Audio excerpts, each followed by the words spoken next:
बसून आपल्याला जे काही न्याय आहे मराठा समाजासाठी ती देण्याची भूमिका सरकारची आजही आहे। आणि म्हणून अनेक योजना ज्या ओबीसी समाजाला जे काही फायदे मिळत आहेत ते देखील मराठा समाजाला आर्थिकदृष्ट्या ज्या माध्यमातून आर्थिक मराठा समाज जो आहे आर्थिक आणि सामाजिक मागासलेला आहे, त्यामुळेच आपण मराठा समाजाला आरक्षण 10% दिलंय आणि ते पुढे देखील टिकवलं पाहिजे ही सरकारची भूमिका आहे। आणि त्या उपर देखील ज्या ज्या काही सूचना येतील त्या सूचना देखील सरकार लक्षात घेईल, परंतु जे योग्य आहे कायदेशीरची जी काही मागणी असेल त्या बाबतीत सरकार आजही सकारात्मक आहे।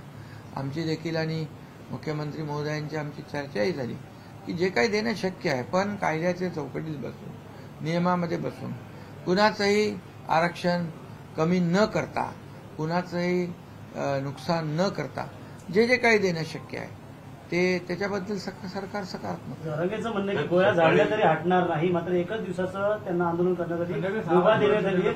जर 5 वाजेनंतर हटली ना तर शिवसेनेची भूमिका सरकार शिवसेनेची काय भूमिका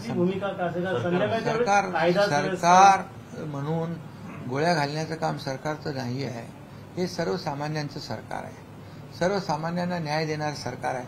म्हणून तर मी सांगतो ना की जे आम्ही दिलं ते जे आज टीका करतायत त्यांनी टिकवलं नाही, त्यांची भूमिका त्यांनी स्पष्ट केली पाहिजे की काय भूमिका आहे तुमची यांच्या आंदोलनावर। आणि जेव्हा आम्ही बैठकीला बोलवतो, जेव्हा मी मुख्यमंत्री असताना तर बाहेर तर खूप काय बोलतात, समाजाला पाठिंबा बैठकीला येत नाहीत, ही असली दुटप्पी भूमिका का घेता? जी भूमिका आहे ती स्पष्टपणे घ्या। आणि म्हणून मराठा समाजाला न्याय देत असताना सरकार त्यांच्यावर कुठलाही अन्याय करणार नाही किंवा मराठा समाजाला न्याय देत असताना इतर कुठल्याही समाजावर अन्याय करणार नाही।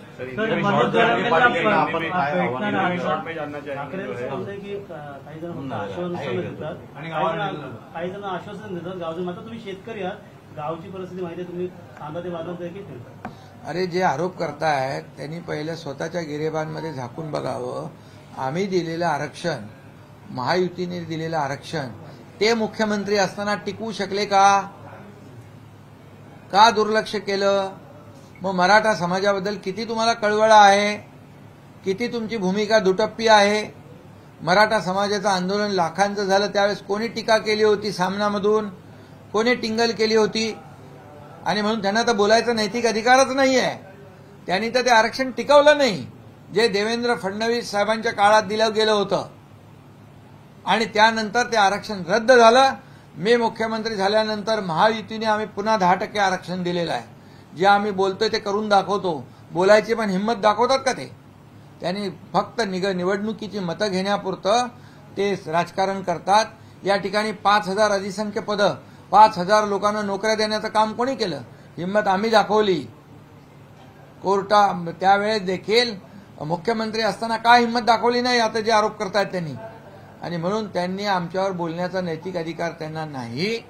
ते सपसेल या मराठा समाजाच्या न्याय हक्कामध्ये अपयशी ठरलेले आहेत।